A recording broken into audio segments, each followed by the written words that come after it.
This is Sleeper's Football Hot Takes. We have a selection of football fans from different teams, and we're going to ask them some hot takes relating to football across the spectrum. If they agree, they're going to head to the right. If they disagree, they're going to head to the left. Let's get this underway. So, first hot take, guys. One manager from last season's top 6 will be sacked this season. Agree or disagree? Quite a lot of agrees off the bat straight away. Some disagrees. Oh, he's going to agree. Right, first of all, who's it going to be? Enzo Maresca. Yeah, Maresca, I think he might be on, A yeah. lot of hate from him. He's just won the Club World Cup. Amorim. I think that's sensible. One more for Amorim, anyone? Yeah, Ruben Amorim's getting sacked. Top 6 or Big 6? So it's a very good point. Top 6 last Top 6 last season. Top 6 Top 6 last season. Okay, well, Ruben Amorim didn't finish in top 6, so... Correct, And yeah. Man United But are- listen, never negate Ruben Amorim hate. It's fine to stay. So do you disagree still? We'll all keep I disagree with the top 6. I think they'll all keep the job. Enzo Maresca, well, I don't know what you were all hating on him. Oh, controversial. Well, who's going to lose their job? I was going to say Amorim, but yeah, I misunderstood as well, so maybe I should be over there. He wants to go over there. Okay, anyone who thinks Amorim's going to be the one, go back over there. Right, that is damning. So, go on. Yeah, I think Maresca could go. I think also Hal's going to have a lot of pressure, I think, for Newcastle. So, yeah. So maybe Eddie Howe, maybe Enzo Maresca, but a lot of Ruben Amorim haters. Next, this will be controversial. Pep Guardiola is past his prime.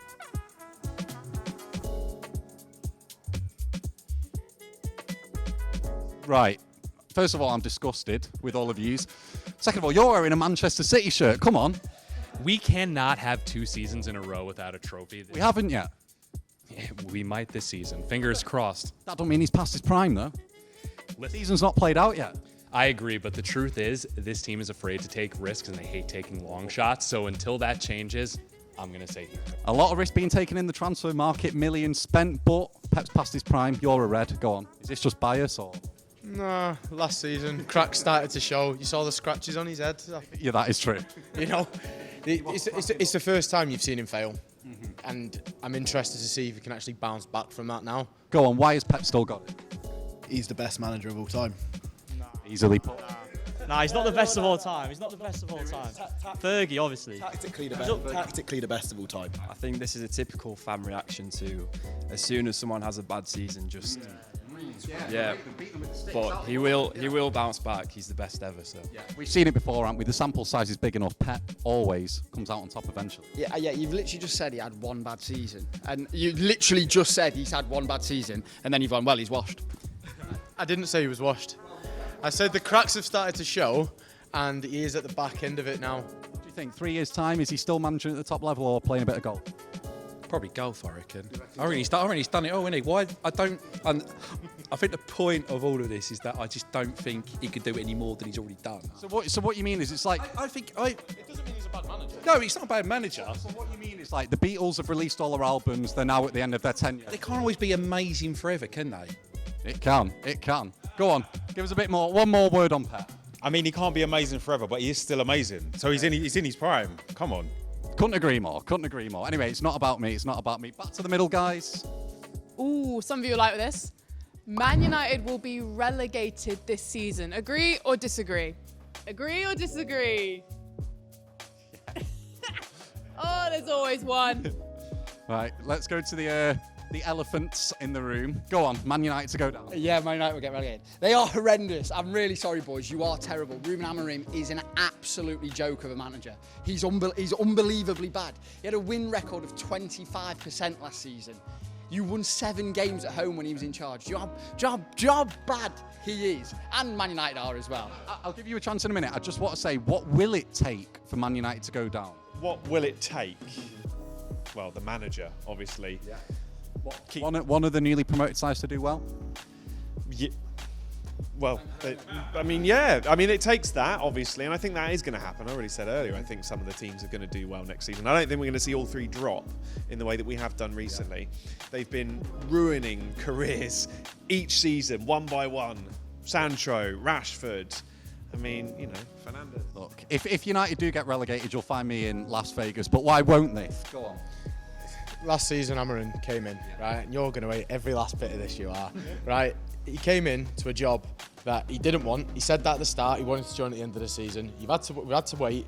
He also came through and said, we are going to suffer. We did suffer. We suffered badly. Trust me. I've watched us get beat more than I watched us get win last season, for Christ's sake. But everything he said was going to happen is what happened. We've got deadweight in that team. Rashford wasn't his problem. Sancho wasn't his problem.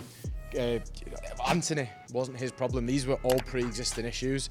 He's getting rid of him now. He did exile Rashford off his own accord. Well, that's Rashford's own fault. How many chances does somebody need? Do you know what I mean?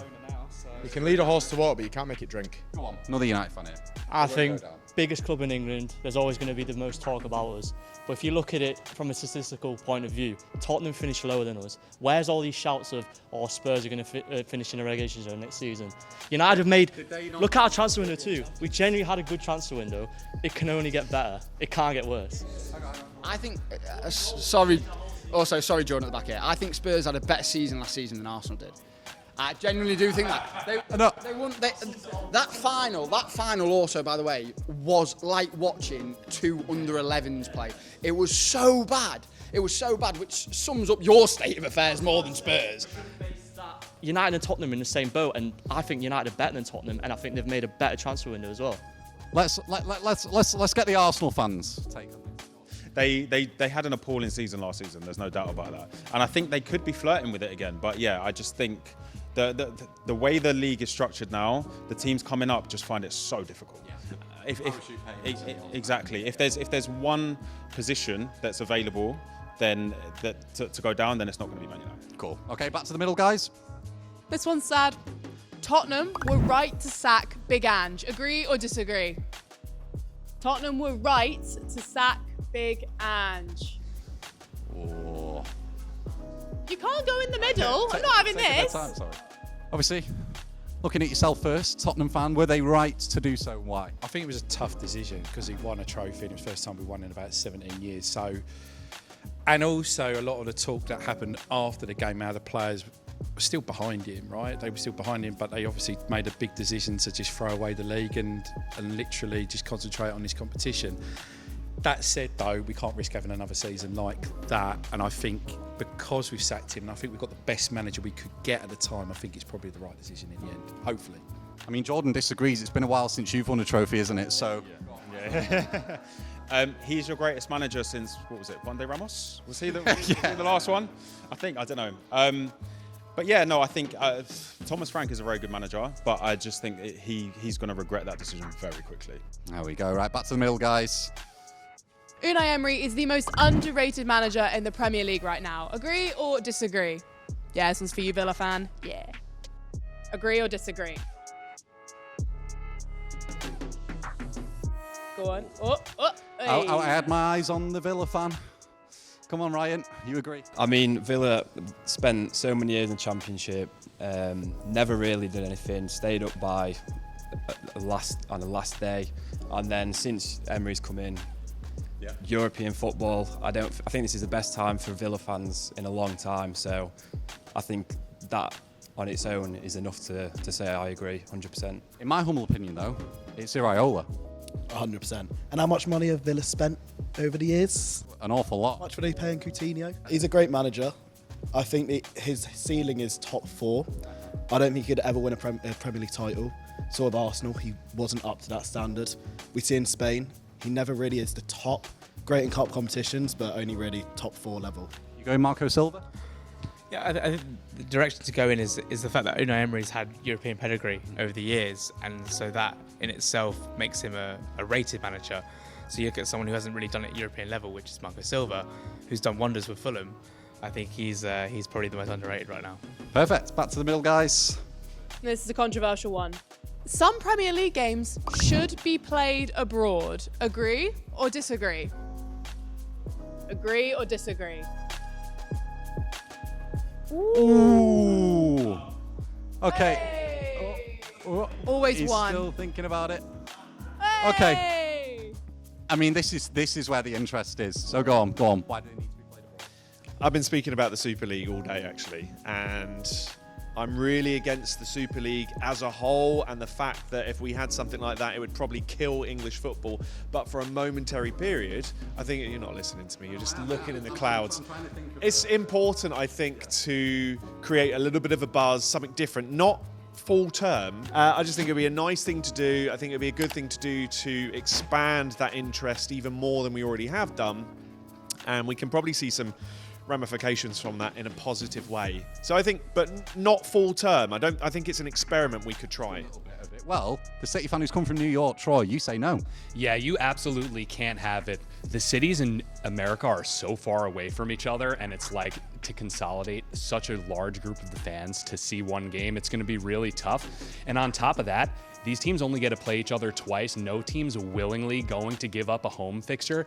It makes sense to have a Champions League game in the early group stages abroad against teams that have no shot of winning versus a Premier League team or Real Madrid. That totally makes sense to me, but there's no way Premier League games should be playing abroad. There we go. Back to the middle, guys. I like this one. Roy Keane is the best pundit. Agree or disagree? Oh, we've got a few split ones here. Ooh. Oh, never mind. Okay. Quick answer, best or most entertaining? Best for entertaining reasons. Okay, so he's got some knowledge. He does have some knowledge to him, and he has a bit of personality as well. And he's, eager to give it, and he's also very eager to slate Man United a lot. So you can't complain about that. But is he a bit archaic though? Yeah, he is, but that's what makes him good. He's TV gold. You know what you're getting if you're watching an episode of The Overlap, or if you see him on a Sunday. He delivers one-liners that are just fantastic. He's got good comedic time. Your big baby was a personal favourite, but in terms of knowledge about the game as well, he's been there, he's done it, he's won everything. Yeah. So yeah, I think he's definitely one of, if not the best.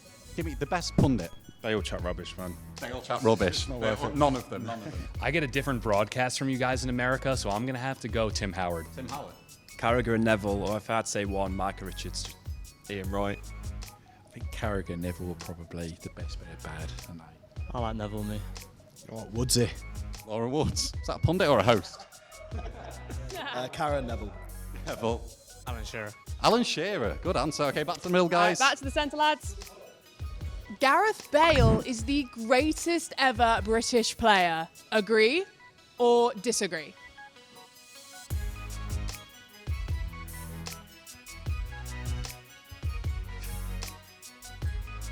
Hang on. Jay, I just heard you go. He's Welsh, isn't he? British. Yeah, I did say that. Yeah. I personally think he is. Go on. You're a Tottenham fan. No, he is. I've said this before. I think he is the greatest British player ever. Yeah. He's won everything for Real Madrid. Amazing player. He's a brilliant player for Tottenham. Well, then, Jack, who is? The only person that I was contemplating was Gaza, but obviously from a Spurs fan, he's seen them both, and if he says Bale, then I am almost wanting to change sides, to be honest. But Gaza's a good option as well. All right, perfect. Back to. How have you not said Rooney? How has no one said Rooney? Ability, trophy, what he did for his country, everything. Rooney's just the best. Go out in the 2 nice goals at Euro 2004. go in Britain. Go around the streets. Everyone's saying Rooney. Everyone's wearing Rooney shirts. Back in the day, it's the reason why so many people supported United in the first place. Like, come on now. Bale's class. I love Bale, but he was injury prone all the time. Rooney, 16 years old, finished at 36. Even in the MLS, he was still cooking, doing all sorts of stuff. He is just British football. British football in a nutshell. He's the best. He's the best. He's cooking smash burgers. It's Bobby Charlton or Bale. Back to the middle, guys. Come on. I think this one will say a lot about you guys. Would you rather be given £1 million right now, or you'll get £100 million if you can score 5 goals in a full Premier League season?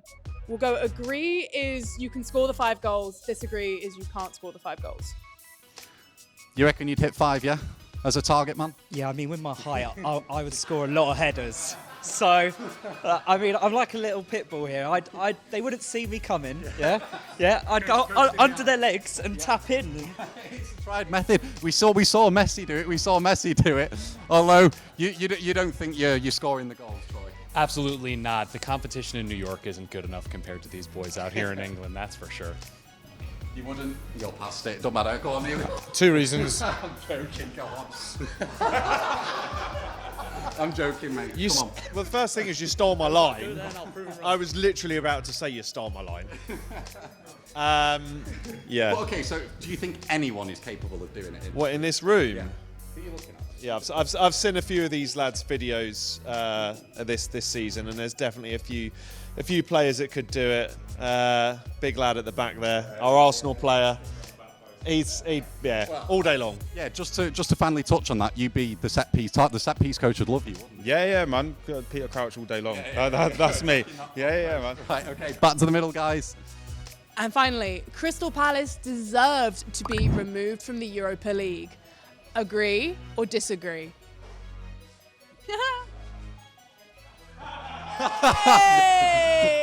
Okay. Mate, so surprisingly, the Brighton fan agrees.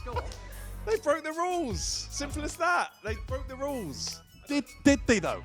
All I'm hearing is jealousy that we've won a major trophy, which I don't know if you guys know Crystal Palace won the FA Cup, but if we broke a rule, it's the deadline rule and that's it. And then they're scrapping that next season anyway, so it's around for one season. Waste of time. Joke, we should be in the Europa for sure. Thank you very much, guys. Yeah, thank you guys, and thank you for watching. Drop your football hot takes down in the comment section below.